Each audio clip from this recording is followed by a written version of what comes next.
अन्त हेरे है अन्त हाललाई भन्दैन त्यहाँ हेरिरहेको तिमीलाई कस्तो नबोलाउनु कसरी हेर्छ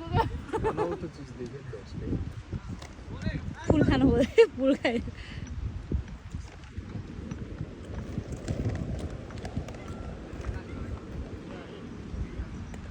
कसरी हान्छ जस्तो लाग्यो मलाई त ओइ हान्दैन कि